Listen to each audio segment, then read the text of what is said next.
Mientras tanto, vamos también a hablar sobre otro tema, porque este fin de semana se dio a conocer que la Fiscalía General del Estado de Querétaro solicitó una pena de 3 años de cárcel para Esmeralda, una adolescente de 14 años quien sufrió un aborto espontáneo luego de haber sido víctima de una violación cometida por un familiar suyo 3 años mayor que ella.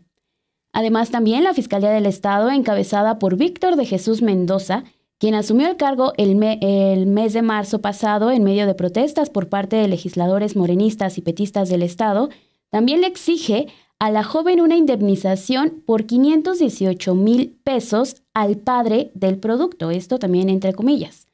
La decisión de la Fiscalía se conoció durante la audiencia intermedia del caso realizada en el Centro de Reinserción Social para Adolescentes.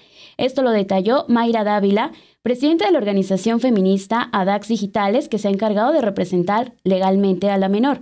Varias colectivas feministas y usuarios en general han señalado la revictimización con la que la Fiscalía de Querétaro ha llevado este caso, esto a pesar de que su titular asegura que la apertura de la investigación es por ley, pues la entidad está obligada a investigar cualquier pérdida fetal avanzada. Para hablar más sobre este caso, invitamos en este espacio y agradecemos que nos tome la llamada Mayra Dávila, que como bien le decíamos, es la presidenta de esta organización feminista ADAX Digitales, que le está dando acompañamiento a Esmeralda y a su familia para que nos dé más detalles de este caso. Bienvenida a este espacio, Mayra, ¿cómo estás? Hola, ¿qué tal? Muy bien, muchas gracias.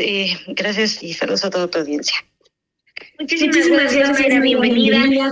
Y pues sí, preguntarte, el caso ha generado muchísima indignación porque sí, estamos hablando de varios elementos de revictimización. O sea, primero, pues la falta de acceso a una interrupción del embarazo para una menor. Luego estamos hablando de un caso de violación. Luego estamos hablando de que se le está exigiendo una indemnización a la menor para pagarle a quien la embarazó. O sea, ¿por dónde empezamos con este caso, Mayra? ¿Cómo va todo? Pues mira, primero comentarte que el primer punto a abordar es el tema de la violación que vivió esta menor. Este es el punto fundamental porque en primer término estamos hablando de que, bueno, fue víctima de un delito de índole sexual y es a raíz de esta agresión que ella termina con este embarazo, produciéndose este embarazo. Y en esa carpeta de investigación se inició posterior a los hechos de violación. Ella nunca supo que estaba embarazada, tampoco evidentemente había vivido un proceso de este tipo y cuando pasa todos estos eventos desafortunados es que ella pues confiesa la parte de la violación. Entonces se inicia la carpeta, se llama a citar al agresor, el agresor va y dice que los hechos no son ciertos y posteriormente llega un análisis de genética en donde sale positivo con el producto de la gestación. Entonces, significa que desde ahí tenemos una contradicción en la carpeta de investigación y en ese momento no se le volvió a citar al imputado para poder esclarecer los hechos, tampoco se le inició carpeta de investigación por falsedad de declaración ante las autoridades, que eso es un delito y obviamente obstaculiza el acceso a la justicia para las víctimas, sino que, por el contrario, la Fiscalía, con base en esto que te comento, en lo que ya había realizado por ahí de actos de investigación, determina el no ejercicio de la acción penal por no encontrar elementos suficientes, dicen ellos, para acreditar un tema de violación. En su momento, esa asesoría jurídica de la víctima la tenía la Comisión Estatal de Víctimas y la Comisión Estatal de Víctimas, en nuestra experiencia, no impugna las decisiones como estas. Nosotros tenemos muchísimas carpetas de investigación que hemos sacado del archivo temporal, que hemos sacado del no ejercicio de la acción penal penal, así alcanzando los términos de ley para poder impugnar. Aquí se trata de una familia que no tiene conocimiento del tema jurídico, evidentemente. Segundo, se encuentran en condiciones de vulnerabilidad que les impiden este acceso a gozar de un Estado de Derecho y una defensa apropiada, y por eso evidentemente no se hizo la impugnación en su momento correspondiente. Bueno, entonces de esta carpeta se determina el no ejercicio de la acción penal. Con ello significa que el agresor no tiene ningún historial de antecedentes y tampoco es sancionado por este acto. Luego viene la carpeta de investigación por el delito de homicidio calificado, porque la Fiscalía argumenta que tiene un dictamen de un médico forense que aseguran existió asfixia mecánica, es decir, que la menor hubiera asfixiado al producto. Lo que no están contando del caso es que con los mismos datos de prueba que ellos tienen, se realizó un metaperitaje que está hecho por un especialista, un especialista que determina las causas de la muerte. Este especialista realiza metadictamen que en patología forense se llama, y determina que se trata, en sus conclusiones establece que se trata justamente de la muerte de un feto in útero con malformaciones congénitas. Todo esto lo hace y el mecanismo dice que es asfixia prenatal o hipoxia fetal crónica. Entonces, este metaperitaje, insisto, se hizo con esos mismos datos de prueba, y pese a esto, aún no tenemos el sobreseimiento del caso, que es lo que debería operar en estos momentos. Por el contrario, pues la Fiscalía pide esta reparación del daño, que si bien no lo están pidiendo como textualmente, dicen ellos que no lo están pidiendo textualmente para un violador, lo cierto es que traduciendo el derecho a las palabras cotidianas, eso significa que como este agresor no fue sancionado, tiene derecho a que se le repare el daño porque es el padre del producto. Esa es la realidad y eso no cambia en lo absoluto. Así están las cosas en este momento. Ya también en estos días se va a determinar qué día, a qué hora será la audiencia de juicio de la menor, en donde puede haber una sentencia absolutoria o una sentencia condenatoria. Mayra, perdón, rápidamente para que nos quedemos con este punto súper claro, porque lo que estamos viendo ya son muchas declaraciones de personas que buscan dañar a la menor, diciendo que ella mató a un producto, cuando, hay que dejarlo muy claro, estamos hablando de muerte prenatal. ¿Exacto, Mayra? Sí, así es.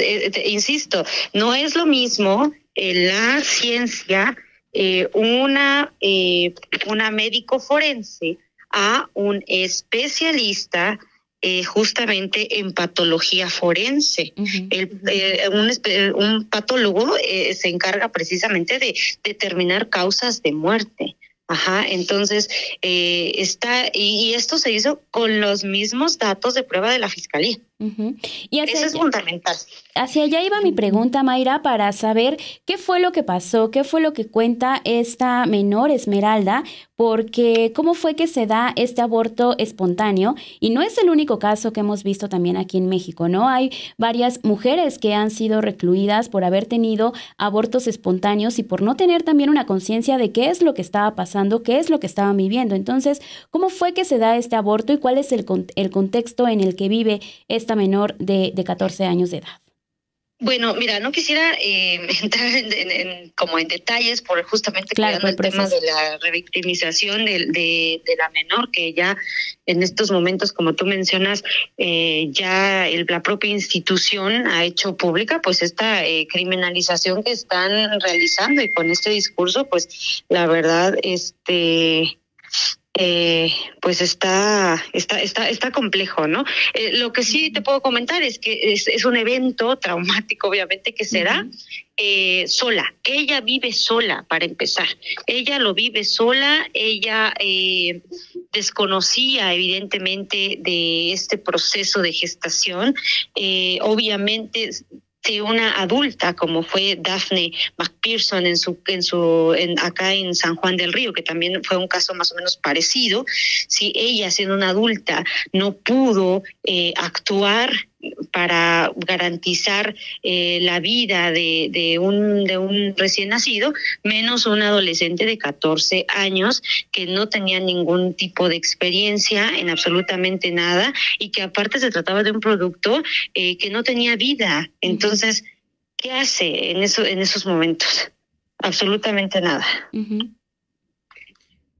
Lo que nos lleva a los temas permanentes, ¿no? Cuando hablamos de que el Estado debe garantizar a las mujeres el derecho a decidir sobre sus cuerpos, ¿no? O sea, vemos en este caso, pues, la falta de una educación sexual, la falta también, pues, del acceso a estos servicios, de que pues, si ella identifica un embarazo y quiere interrumpirlo, que pueda hacerlo. Entonces nos lleva a los mismos puntos de siempre, que pues no se han querido atender, Mayra.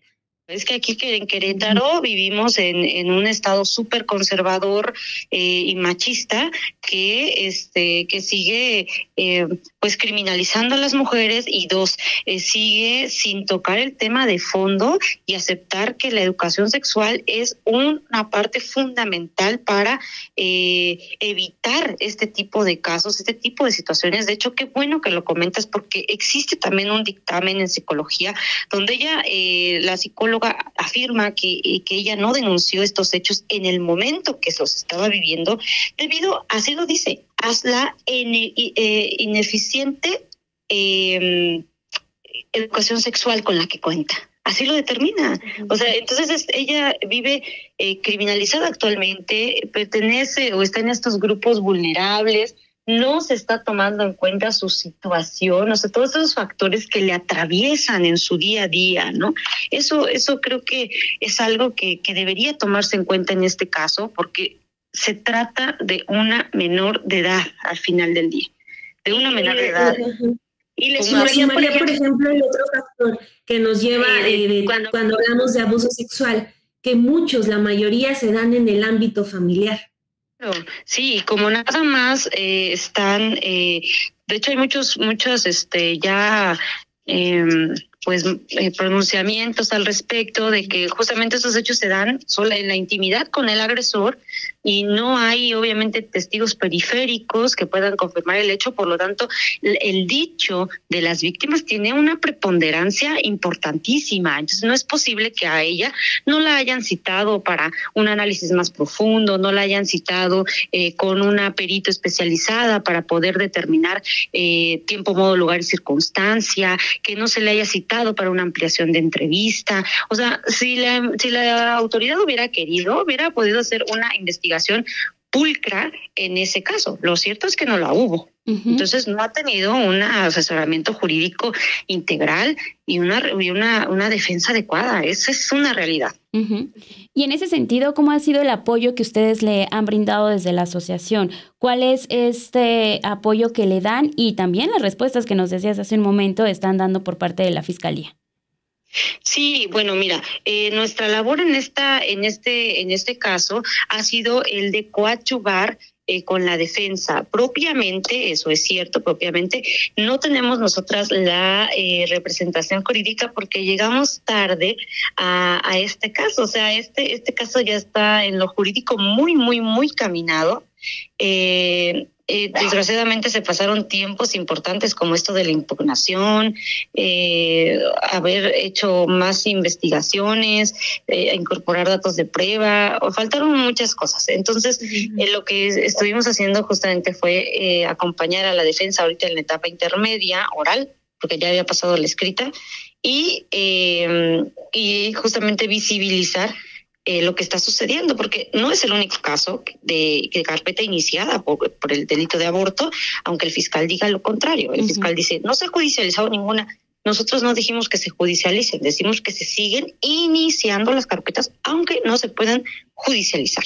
Eso es también algo que pasa aquí en Querétaro. Y justo esa sería mi última pregunta al respecto, Mayra, de mi parte.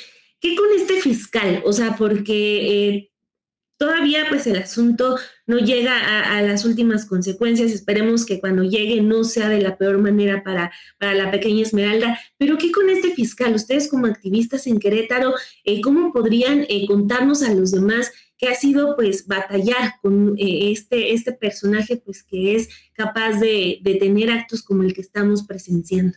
Yo considero que el fiscal general es la punta del iceberg, o sea, nada más. De ahí la institución tiene muchísimos protocolos, procedimientos y demás que mejorar. De verdad, tenemos fiscales en esta Fiscalía General que, imagínate el trabajo, en casos de abuso sexual infantil, hacen mal la formulación de la imputación, cuando ese es su trabajo en la audiencia.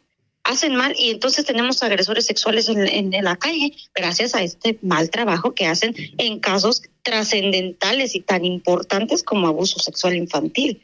De ese nivel estamos hablando. Estamos hablando que en la fiscalía, en las fiscalías del Estado, existen fiscales que determinan no ejercicios de la acción penal a diestra y siniestra, y entonces las organizaciones tenemos que ir a impugnar esas decisiones. Y yo te puedo decir con mucha sinceridad que ninguna de esas audiencias de impugnación la hemos perdido, ninguna, porque hay elementos para seguir con las investigaciones. Lo único que pasa es que no quieren, no quieren hacerlo. Entonces, pues eso obviamente nos complica a las víctimas el acceso a la justicia. Porque tenemos que estarnos peleando con la fiscalía para que sigan las investigaciones o para que hagan investigaciones de forma correcta. Bueno, y ya para finalizar esta entrevista, Mayra, solamente ¿qué días tenemos que estar atentos a lo que surja de esta información y cómo vaya a darse el proceso en los siguientes días? Sí, entre miércoles y jueves ya tiene que dictarse el auto de apertura a juicio oral, es decir, tiene que determinarse día, hora y se giran citatorios para las personas involucradas en el juicio oral. Entonces, en esa fecha es importante para estar ahí al pendiente. Ok, y también mencionar que Esmeralda, la menor de edad, está en prisión domiciliaria, ¿correcto? Sí, tiene arraigo domiciliario, así es. La medida cautelar no la han variado. Okay. O sea, no está asistiendo a la escuela ahorita. Qué barbaridad. Qué barbaridad. Híjole, pues bueno, es abordar este caso para que no haya otros más. Bueno, muchísimas gracias, Mayra, por estos minutos que nos regalaste, y estamos atentas a cualquier información que surja de este caso y de más casos que también tengamos que exponer. Muchísimas gracias. Excelente día. Hasta luego. Igualmente, Mayra. Híjole, pues sigue de indignante este asunto y que es algo de lo que pues atraviesa a las mujeres independientemente de su edad, de su origen. Hay veces que todavía las diferencias que hay entre radicar entre una zona y otra son completamente diferentes. Y ahorita estamos hablando, imagínense, de una menor de 14 años que está en arraigo domiciliario por algo de lo que ella es víctima. O sea, es muy, muy indignante. Ahorita lo que veíamos también, este fiscal que está llevando el caso de la peor manera va a estar hasta el 2033. Es indignante lo que le sigue, Perla.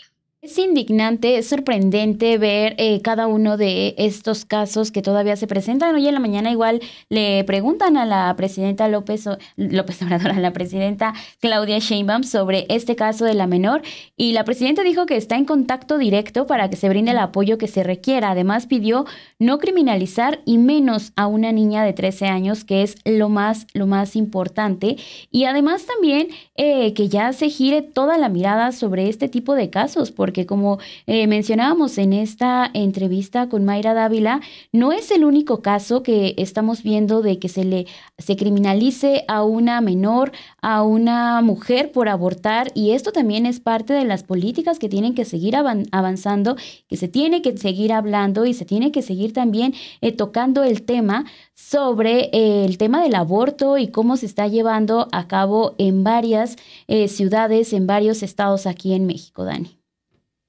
Sí, porque todavía hay muchísimos funcionarios que se atreven a decir que en México no hay mujeres presas por abortar, ¿no? O sea, cuando eso es absolutamente falso. Puede que el delito por el que está no sea aborto, pero, o sea, está toda esta construcción de casos en donde ya no está hablando. O sea, primero la abogada dice, hay malformación, ya no era viable el producto. No es como lo están diciendo ni el propio fiscal, que está de verdad portándose como un verdadero patán, por decirlo menos, con esta menor, o sea, porque no es capaz de dar bien, correctamente los datos, y la está tachando como de, ay, es una asesina, ¿no? Como se le dice a cientos de mujeres que deciden interrumpir sus embarazos porque están en su derecho y en su pleno derecho de hacerlo. Entonces, se empieza a generar una narrativa de que una mujer es mala, y la mujer es mala, tenga 30 años o tenga 14, como en este caso, ¿no? Entonces ya se dice que ella lo asfixió, y no, o sea, estamos viendo que hay datos plenamente sustentados en donde el producto no era viable, hubo muerte fetal, o sea, el caso de verdad se está llevando muy mal, con una terrible perspectiva de género, pero eso nos lleva a pensar en cuántas otras mujeres sí estarán en la cárcel por ese tipo de manera en la que se llevan los casos, ¿no? Que no es aborto, pero lo adornan con todo ese tipo de cuestiones. ¿Para qué? Para encarcelar a las mujeres, y que los hombres, quienes en este caso estamos hablando de alguien que abusó de una menor, un familiar incluso, y eso también hay que decirlo cada vez más, porque los abusos sexuales se dan mayoritariamente en el terreno familiar. Entonces, ahorita está pidiendo, o sea, puede acceder incluso hasta una indemnización, como por qué. Y ahorita tenemos una menor que ni siquiera está yendo a la escuela, ¿no? O sea, que ella no se enteró, porque además vive en un estado en donde no se quiere hablar de sexualidad, en donde no se educa sobre sexualidad. Entonces, o sea, todo el entorno está en contra de ella, hasta la justicia. Es increíble esto. Sí, es muy increíble, porque sí hay que ver cómo se da toda esta situación, cómo se está investigando, pero también me quedo mucho pensando en torno a cómo está sucediendo esta carpeta de investigación, porque lo hemos hablado aquí incluso con activistas que han tratado de modificar los derechos de las mujeres, y es también hablar de sí, ya se da esta ley, se da este avance, se pasa ya a ser parte de un delito, por ejemplo, que se quite como un delito el aborto, y muchas veces las personas que están implementando este tipo de cambios no saben de qué forma ejecutarlos, tienen todavía ese pensamiento. Entonces es una gran labor todavía de seguir cambiando el pensamiento que hay por parte de las autoridades, de tratar de entender que sí, los derechos de las mujeres, este es uno de ellos, a decidir por sí solas, a tener también una vida plena en donde puedan tomar sus propias decisiones y saber elegir si sí se va por ese camino de tener este embarazo o el aborto, que es otra parte importante. Pero como hay entidades como Querétaro en donde justo se está dando esta criminalización, pues terminamos hablando y alzando la voz por Esmeralda, pero también por todas esas mujeres que siguen presas y que siguen llevando una investigación en torno a este caso. Ya se está exponiendo, está saliendo en medios de comunicación, pero hay otros tantos que no salen, que se quedaron ahí nada más en una investigación mal hecha, con cero perspectiva de género para investigar, y que sí son menores de edad que a lo mejor ingresan a tener una condena y que posteriormente salen con un pensamiento que ya les cambió la vida por completo, porque ya tuvieron que pasar una vida, un cierto periodo de su vida recluidas, intentando entender que no, que ellas no cometieron ningún asesinato y que no hubo nada de por medio. Al contrario,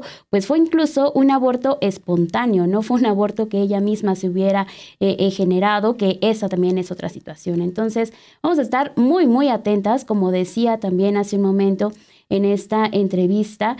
Miércoles o jueves va a darse este juicio para saber qué va a pasar. Entonces ahí vamos a continuar muy, muy atentas a este caso para informarles qué es lo que pasa, y también el actuar de este fiscal, y sobre todo, una vez más, viendo de qué manera la justicia no está para las víctimas. Sí, lo del fiscal, digo, ya es un asunto grotesco, pero también siempre decirlo, porque tenemos el privilegio de tener un micrófono, de que sea espontáneo o no, una mujer tiene el derecho de interrumpir su embarazo, ¿no? O sea por las características que sean, las condiciones que sean, una mujer tiene el derecho a decidir sobre su cuerpo, no tiene por qué haber una malformación de por medio, sino si una mujer simplemente no quiere ser madre. Las niñas no deben ser madres, o sea, partiendo de eso, una niña no debe ser madre. Siempre tiene que estar garantizado ese derecho para todas, así que se diga siempre muy fuerte y muy claro todos esos datos. Y sí, vamos a estar muy atentos, como ya lo escuchamos al activista, pues esta misma semana se van a desarrollar más hechos sobre esto y también, o sea, pues que ojalá llegue a buen puerto y que además, pasando este episodio, que ojalá termine de lo mejor para Esmeralda, pues que se le garantice una muy buena vida, ¿no? O sea, que pasando este episodio no se le vaya a seguir revictimizando, no se le vaya a seguir maltratando, porque la sociedad vaya que pues le gusta maltratar mucho a las mujeres y sobre todo a las mujeres que atraviesan por este tipo de episodios. Entonces, pues, o sea, no solamente termina con el desenlace de este problema en específico, sino con lo que venga para Esmeralda, que es una niña, o sea, y las niñas, insisto, no deben ser madres y el Estado debería estar del lado de esas niñas y no del lado de, pues, quienes abusan de ellas. Sí, así es. Así que, pues continuamos. Ya sabemos que aquí en México, pues hay que seguir alzando la voz y luchando porque, pues sí, hay que seguir hablando de estos casos y más cuando se trata de minorías, porque no es lo mismo ser mujer indígena y ser mujer todavía en una comunidad y en un estado como lo es el de Querétaro.